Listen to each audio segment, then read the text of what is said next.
Hi, my name is Allison Masak, and this is my travel log.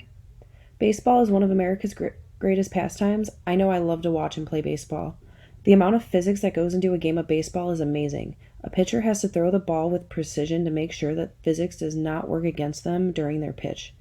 Three physical forces play a huge role in the game of baseball and the outcome of the baseball's flight: gravity, drag force, and Magnus force. When a baseball is thrown, gravity kicks in and constantly pushes the ball downward. As the ball travels to home plate, it encounters drag or air friction. The stitches in the ball help break up the air friction to help the ball travel farther.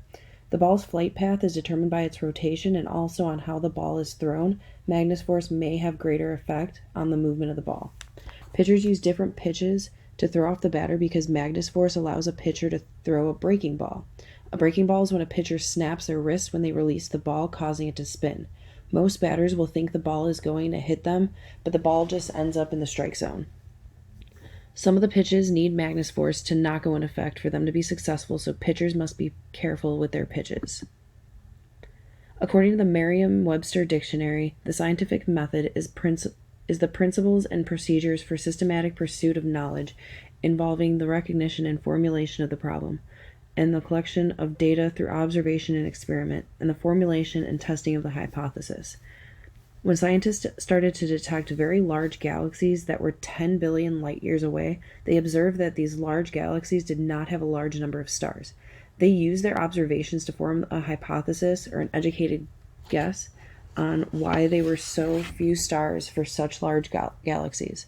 They came up with the hypothesis that these huge galaxies were formed quickly years and years ago, then began to accumulate various smaller galaxies, resulting in a low amount of star formation.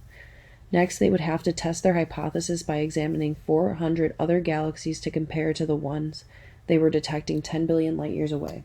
From their study, they determined that around 15% of quiet galaxies had a nearby counterpart that had at least 10% mass of the larger galaxies. The scientists had concluded that the rate of minor mergers could explain the growth of galaxies that were 8 billion light years away, but only half of the growth of the ones 10 billion light years away. The scientists had to look at why their hypothesis failed to try to come up with a new one, but they determined that they would have to wait until new technology comes out in the future. I love to travel and experience new cultures and places. One of the easiest ways to travel so far to quickly to places is to travel by plane. Just like baseball, an airplane also endures a lot of principles of physics during the flight. Newton's 3 laws of motion are what play a role: drag, lift, weight, and thrust that affect the flight of the airplane. Drag is a force exerted on an object that is moving through a fluid. When drag occurs, the air and the airplane exchange momentum, causing an opposing force on the motion of the object. Naturally, an airplane wants to resist moving through the air. This is why the shape of the airplane is very important to help fight drag. Lift needs to be stronger than the force of gravity for the airplane to be able to fly. Lift occurs as air passes over the wings of the airplane. Depending on the weight of the aircraft, depends on the amount of lift and thrust it needs to successfully take off. Thrust is the force that moves an aircraft through the air. The engine burns fuel, creating the energy needed to create thrust. As the airplane flies, it will burn off fuel, changing the weight of the airplane. The pilot will constantly have to adjust the controls to balance the shift in the gravitational pull. Let's talk about electricity, magnetism, and light. When I travel to different countries, I have to remember that different parts of the country use different voltages of electricity. So my wall charger I use at home is no good, and I must use one from that country, or a universal adapter to ensure I don't fry my phone. I know my phone is charging correctly because of the LED indicator light. These lights use less than 10 watts of energy and produce the same amount of light as a 60-watt light bulb. In the US, we run on our electric sockets at 110 volts at 60 hertz, and in Italy, they run almost everything on 230 volts at 50 hertz. When you are using a universal adapter, you can charge faster than it would back home because it's a higher voltage of energy charging it. The adapter just makes sure not to overload the phone at once. For a long time in Italy, was only running off of burning of fossil fuels. Fossil fuels are made up of decaying plants and organisms that are formed over millions of years. The most popular are crude oil and natural gas. Although fossil fuels are very cost effective, they are the leading contributor to the emission of carbon dioxide and the effects of global warming. Instead of burning fossil fuels, solar energy is becoming increasingly popular to help save the planet. James Clerk Maxwell is best known for his work with electromagnetism, but something that I found very interesting is that he created the first color photograph on May 17th, 1861. I am a photographer, so this is a very exciting find for me. He took 3 separate pictures of this tartan ribbon, each with a different color lens, one blue, one green, and one red. By putting these pictures together, he got the first color photo. The 3-color method, which is a foundation of virtually all practical color processes, whether chemical or electronic, was first suggested in an 1855 paper on a color vision by Maxwell. Maxwell worked with Thomas Sutton to take these pictures. Sutton went on to invent the single lens reflex camera and the first wide-angle lens.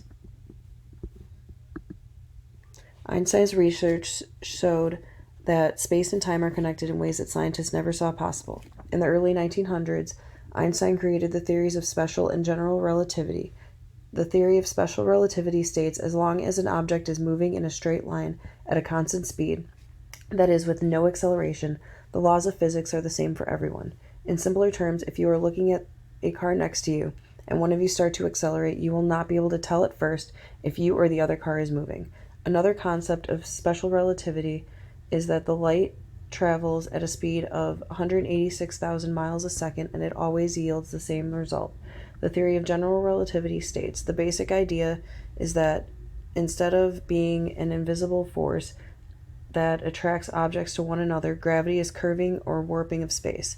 And the more massive an object, the more it warps the space around it. The best example of this theory would be the orbit of our planets. The sun's mass is big enough to warp space and allow it to use gravity to keep the other planets orbiting around it. Just as gravity can warp space, it can also dilate time. Time dilation, according to Merriam-Webster, states a slowing of time in accordance with the theory of relativity that occurs in a system in motion relative to an outside observer, and that becomes apparent especially as the speed of the system approaches that of light. This means that relative motion causes our perception of duration of time between events to become dilated. The amount of time dilation that occurs depends on the speed that we are moving relative to another object.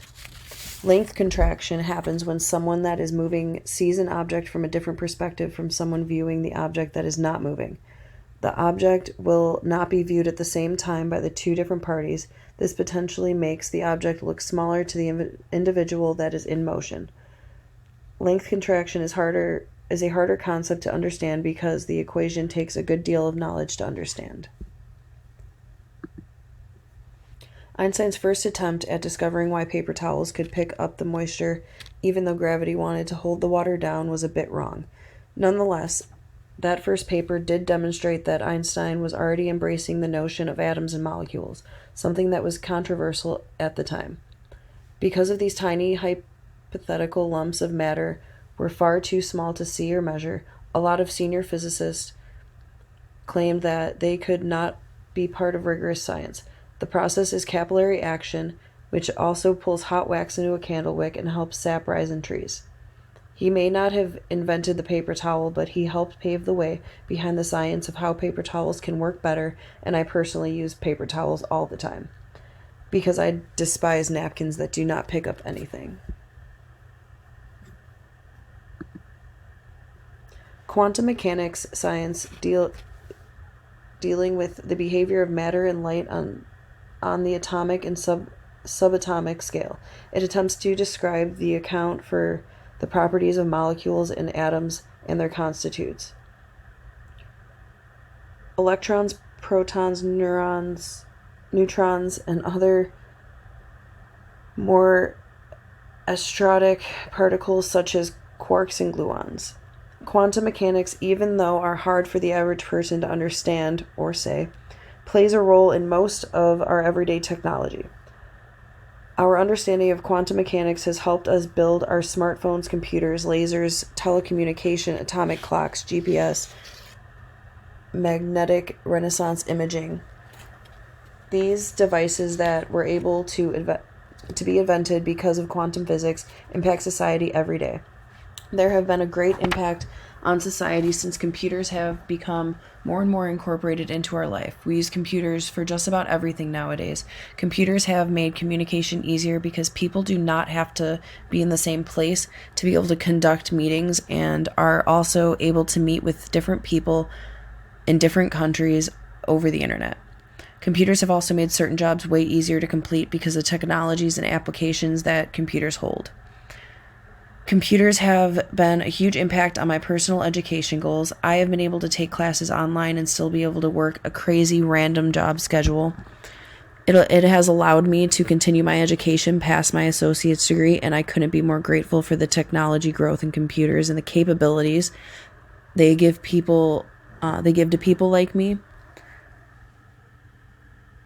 Lasers have had a huge impact on society over the years. The laser is already integrated into our daily lives in supermarket scanners, video, and compact discs as a tool to make dental work, in cosmetic, plastic, and general surgery, and in an industry where it is used to align equipment and even cut out fabric for clothes. Lasers are also changing how scientists conduct research, and they are an important tool for astrophysics studies at NASA Langley Research Center. It has made surgery easier, which my family has been specifically impacted by when my mom had LASIK surgery to correct her eyesight. They were able to use a laser to make a small flap on her cornea to be able to reshape the retina and successfully correct her eyesight. Before, laser corrective surgery was not as effective and not as popular as an option unless it was in dire need. MRI has also made it easier to find medical problems and be able to manage, study, and monitor them appropriately. This has been a huge impact on society because it is easier for medical professionals to rule out problems and be able to properly diagnose quickly. Without quantum mechanics, certain medical conditions would have a lot fewer research capabilities. Physics to me is a very important concept in my life. I played softball as a kid and have always been a pretty big fan of baseball. I find it so interesting that every detail of the pitch and even the swing of the bat is affected by physics. The knuckleball is a fun pitch to watch in slow motion because you can see the curve of the ball and the confusion of the batter's face. Just like baseball, the way you throw a bowling ball is also affected by physics, and bowling has always been a huge part of my life since I could hold a bowling ball. The ball deals with slipping, where it's trying to gain traction, and when friction can set in, the ball will roll without slipping.